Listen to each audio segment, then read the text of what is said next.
Assalamualaikum warahmatullahi wabarakatuh.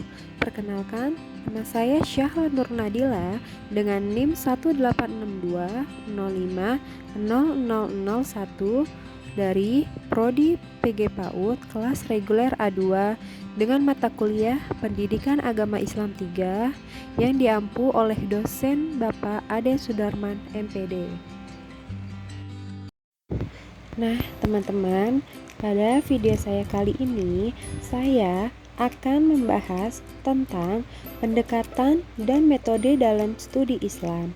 Teman-teman, ikuti terus ya, simak baik-baik videonya. Nah, teman-teman, langsung kita bahas ya ke materi yang pertama, yaitu ada macam-macam pendekatan studi Islam. Macam-macam pendekatan studi Islam itu ada pendekatan teologis, pendekatan filosofis, pendekatan fenomenologis, pendekatan antropologis, pendekatan historis, pendekatan psikologis, pendekatan ilmu sosial, pendekatan sosiologis, pendekatan kebudayaan, dan yang terakhir, pendekatan interdisipliner.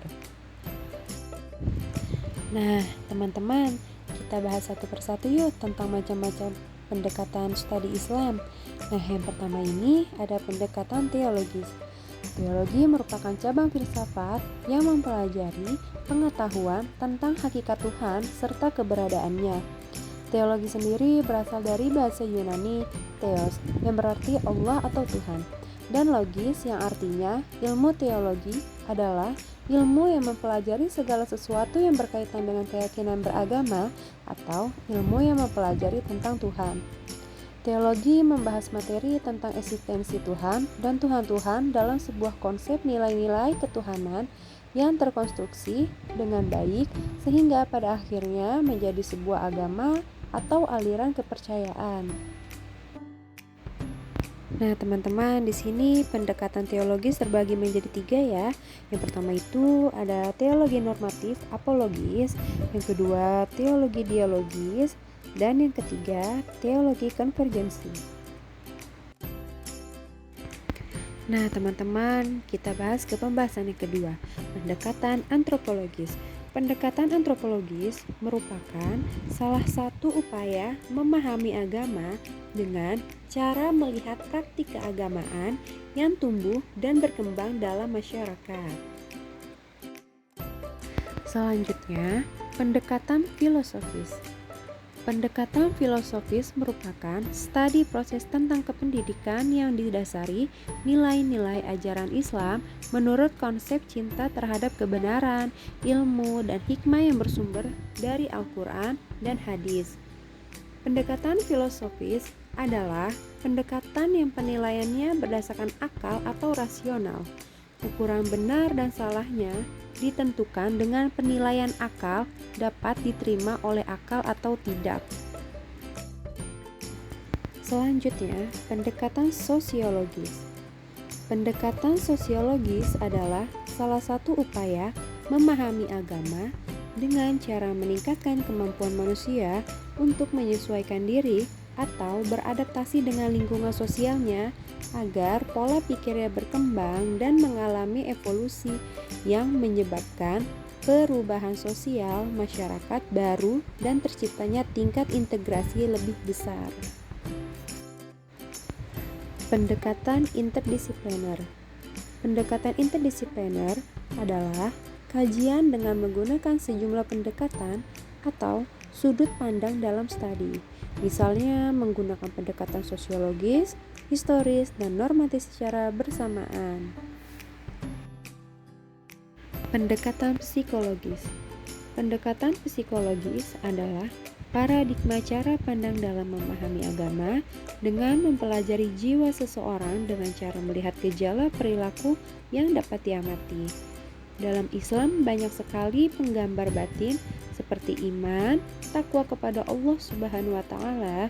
Perilaku seseorang dapat dilihat dari sesuatu yang ia yakini. Pendekatan kebudayaan. Pendekatan kebudayaan adalah hasil daya cipta manusia dengan menggunakan dan mengarahkan segenap potensi batin yang dimilikinya. Di dalam kebudayaan tersebut terdapat pengetahuan, keyakinan, seni, moral, adat istiadat, dan sebagainya. Pendekatan fenomenologis. Pendekatan fenomenologis merupakan metode untuk memahami agama orang lain berdasarkan perspektif netralitas. Pendekatan ini memiliki kelebihan bisa memahami agama orang lain dan kekurangannya jika iman tidak kuat, maka akan tergoyahkan. Pendekatan ilmu sosial. Pendekatan dengan cara memahami agama secara objektif dan peranannya dalam kehidupan bermasyarakat. Maksudnya adalah implementasi ajaran Islam dalam kehidupan sehari-hari. Nah, teman-teman, ini pembahasan yang terakhir ya, yaitu pendekatan historis. Pendekatan historis dalam studi Islam amat dibutuhkan dalam memahami agama, karena agama itu turun dalam situasi dan kondisi sosial kemasyarakatan, yaitu bagaimana melakukan pengkajian terhadap berbagai studi keislaman dengan menggunakan pendekatan historis sebagai salah satu alat untuk menyatakan kebenaran dari objek kajian itu. Nah, teman-teman, itu dia tadi pembahasan macam-macam pendekatan studi Islam. Nah, teman-teman, di sini kita dapat simpulkan ajaran Islam menyebar dengan berbagai pendekatan. Beberapa pendekatan yaitu pendekatan teologis, antropologis, sosiologis, filosofis, historis, kebudayaan, psikologis, dan interdisipliner. Seperti ajaran Islam yang dibawakan dan disebarkan oleh 9 wali yang namanya dan ajarannya terus bersinar hingga kapanpun bagi rakyat Indonesia yang mayoritas beragama Islam.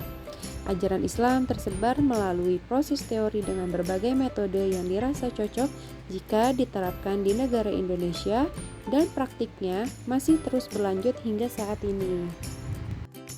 Itu saja teman-teman yang bisa dapat saya sampaikan tentang macam-macam pendekatan studi Islam. Semoga ilmunya bermanfaat untuk kalian semua. Terima kasih teman-teman sudah menonton video ini sampai selesai. Wassalamualaikum warahmatullahi wabarakatuh.